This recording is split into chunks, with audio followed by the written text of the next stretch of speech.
हरिशंकर परसई लिखित सदाचार का ताबीज। सुनिए मेरे आभा शर्मा जाबाज के साथ। एक राज्य में हल्ला मचा कि भ्रष्टाचार बहुत फैल गया है। राजा ने एक दिन दरबारियों से कहा, प्रजा बहुत हल्ला मचा रही है कि सब जगह भ्रष्टाचार फैला हुआ है। हमें तो आज तक कहीं दिखा नहीं। तुम लोगों को कहीं दिखा हो तो बताओ। दरबारियों ने कहा, जब हुजूर को नहीं दिखा तो हमें कैसे दिख सकता है? राजा ने कहा, नहीं, ऐसा नहीं है। कभी कभी जो मुझे नहीं दिखता वह तुम्हें दिखता होगा। जैसे मुझे बुरे सपने नहीं दिखते, पर तुम्हें तो दिखते होंगे। दरबारियों ने कहा, जी दिखते हैं, पर यह सपनों की बात है।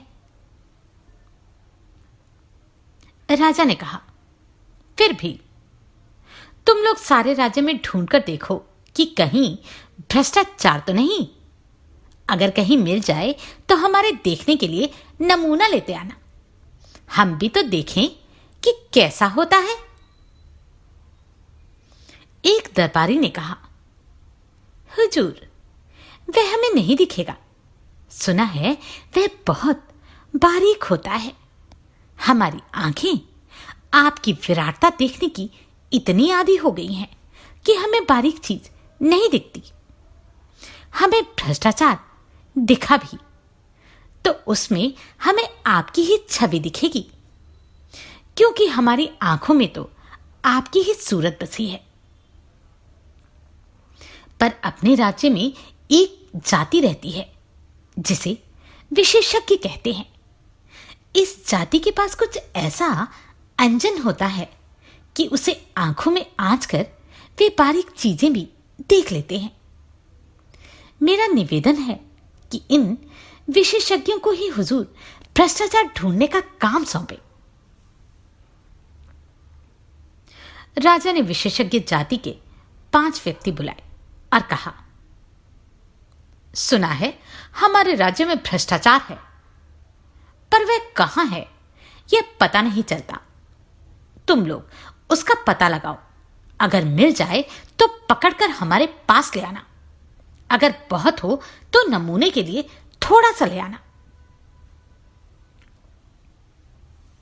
विशेषज्ञों ने उसी दिन से छानबीन शुरू कर दी।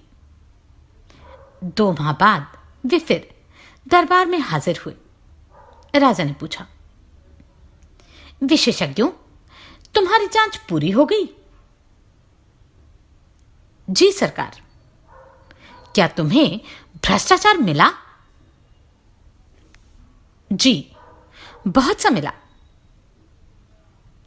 राजा ने हाथ बढ़ाया, लाओ मुझे दिखाओ, देखूं कैसा होता है।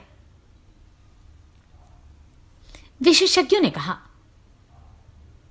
हुजूर, वह हाथ की पकड़ में नहीं आता। वह स्थूल नहीं, सूक्ष्म है, अगोचर है, पर वह सर्वत्र व्याप्त है। उसे देखा नहीं जा सकता, अनुभव किया जा सकता है। राजा सोच में पड़ गए।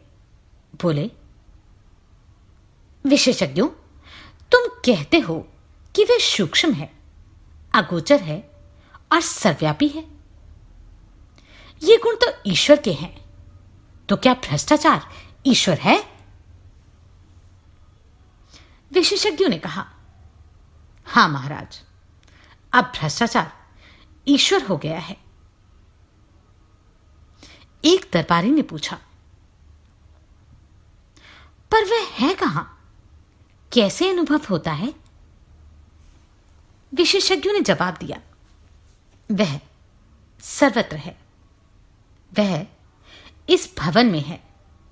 वह महाराज के सिंहासन में है। सिंहासन में है? कहां? कहकर राजा साहब उछलकर दूर खड़े हो गए।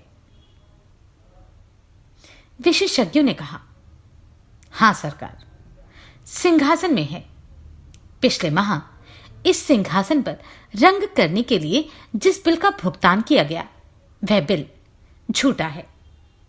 वह वास्तव से दुगने दाम का है। आधा पैसा बीच वाले खा गए। आपके पूरे शासन में भ्रष्टाचार है और वह मुख्यतः घूस के रूप में है।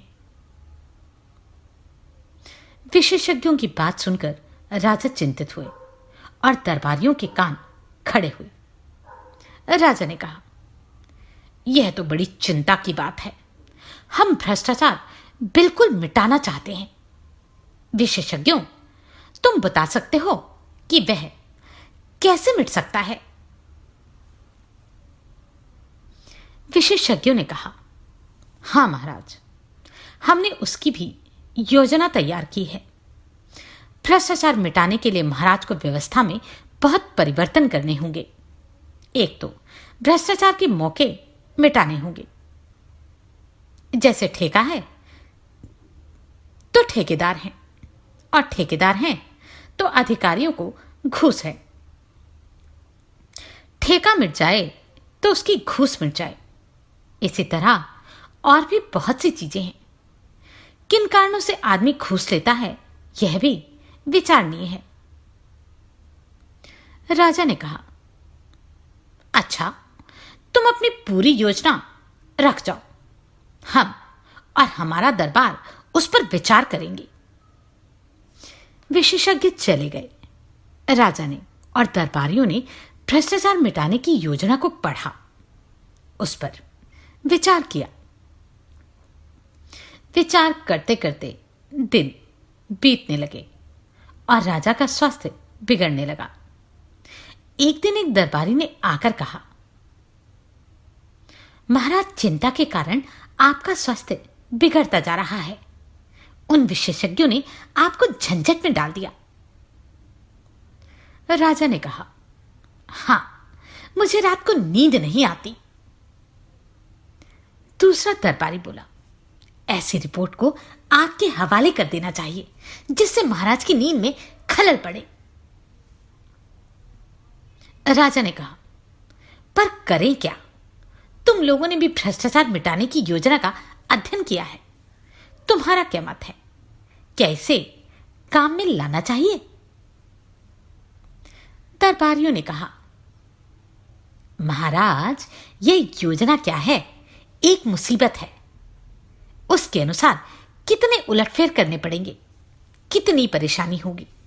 सारी व्यवस्था उलट पलट हो जाएगी। जो चला रहा है उसे बदलने में नई नई कठिनाइयां पैदा हो सकती हैं। हमें तो कोई ऐसी तरकीब चाहिए जिससे बिना कुछ उलटफेर किए भ्रष्टाचार मिट जाए। राजा साहब बोले, मैं भी यही चाहता हूं, पर यह हो कैसे? हमारे प्रपितामह को जादू आता था, हमें वह भी नहीं आता। तुम लोग ही कोई उपाय खोजो। एक दिन दरबारियों ने राजा के सामने एक साधु को पेश किया और कहा, महाराज, एक कंदरा में तपस्या करते हुए इन महान साधक को हम ले आए। इन्होंने सदाचार का ताबीज बनाया है।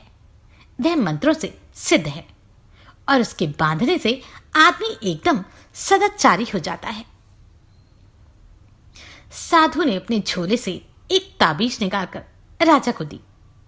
राजा ने उसे देखा और बोले, हे साधु, इस ताबीज के विषय में मुझे विस्तार से बताओ। इससे आदमी सदाचारी कैसे हो जाता है?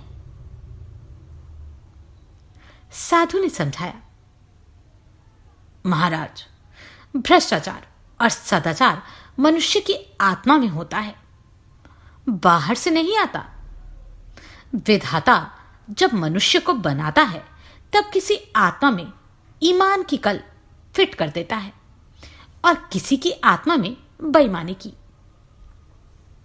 इस कल में से ईमान या बेईमानी के स्वर निकलते हैं, जिन्हें आत्मा की पुकार कहते हैं। आत्मा की पुकार के अनुसार ही आदमी काम करता है। प्रश्न यह है कि जिनकी आत्मा से बेईमानी के स्वर निकलते हैं, उन्हें दबाकर ईमान के स्वर कैसे निकाले जाए।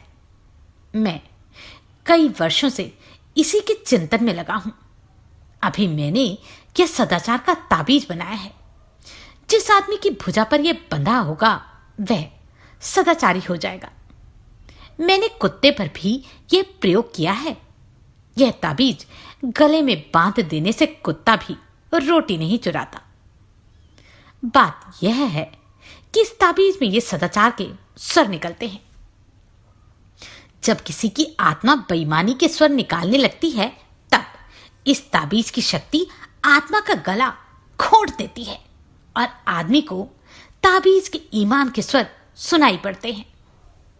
वह इन स्वरों को आत्मा की पुकार समझकर सदाचार की ओर प्रेरित होता है। यही इस ताबीज का गुण है। महाराज, दरबार में हलचल मच गई और दरबारी उठ उठकर ताबीज को देखने लगे। राजा ने खुश होकर कहा, मुझे नहीं मालूम था कि मेरे राज्य में ऐसे चमत्कारी साधु भी हैं। महात्मन, हम आपके बहुत आभारी हैं। आपने हमारा संकट हर लिया। हम सर्वव्यापी भ्रष्टाचार से बहुत परेशान थे, मगर हमें लाखों नहीं करोड़ों ताबीज चाहिए। हम राज्य की ओर से ताबीजों का एक कारखाना खोल देते हैं। आप उसके जनरल मैनेजर बन जाएं और अपनी देखरेख में बढ़िया ताबीज बनवाएं। एक मंत्री ने कहा, महाराज, राज्य क्यों इस झंझट में पड़े। मेरा तो निवेदन है कि साधु बाबा को ठेका दे दिया जाए। वे अपनी मंडली से ताबीज बनवाकर राज्य को सप्लाई कर देंगे। राजा को यह सुझाव पसंद आया। साधु को ताबीज बनाने का ठेका दे दिया गया। उसी समय 5 करोड़ रुपए कारखाना खोलने के लिए पेशगी मिल गई। राजा के अखबारों में खबरें छपी, सदाचार की ताबीज की खोज। ताबीज बनाने का कारखाना खुला। लाखों ताबीज बन गए। सरकार के हुक्म से हर सरकारी कर्मचारी की भुजा पर एक एक ताबीज बांध दिया गया। भ्रष्टाचार की समस्या का ऐसा सरल हल निकल आने से राजा और दरबारी सब खुश थे। एक दिन राजा की उत्सुकता जागी। सोचा, देखें तो यह ताबीज कैसे काम करता है। वे वेश बदलकर एक कार्यालय में गए। उस दिन 2 तारीख थी। एक दिन पहले ही तनख्वाह मिली थी। वह एक कर्मचारी के पास गए और कई काम बताकर उसे 5 रुपए का नोट देने लगे। कर्मचारी ने उन्हें डांटा, भाग जाओ यहां से, घूस लेना पाप है। राजा बहुत खुश हुए। ताबीज ने कर्मचारी को ईमानदार बना दिया था। कुछ दिन बाद वे फिर वेश बदलकर उसी कर्मचारी के पास गए। उस दिन 31 तारीख थी, महीने का आखिरी दिन। राजा ने उसे 5 का नोट दिखाया और उसने लेकर जेब में रख लिया। राजा ने उसका हाथ पकड़ लिया और बोले, मैं तुम्हारा राजा हूं, क्या तुम आज सदाचार का ताबीज बांध कर नहीं आए। बांधा है सरकार, यह देखिए। उसने आस्तीन चढ़ाकर ताबीज दिखा दिया। राजा असमंजस में पड़ गए। फिर ऐसा कैसे हो गया। उन्होंने ताबीज पर कान लगाकर सुना। ताबीज में से स्वर निकल रहे थे, अरे आज 31 है, आज तो ले ले। आप सभी से अनुरोध है कि यदि आप इन वीडियोस को लाइक, शेयर या सब्सक्राइब नहीं भी कर सकते तो इन्हें पूरा अवश्य सुनें।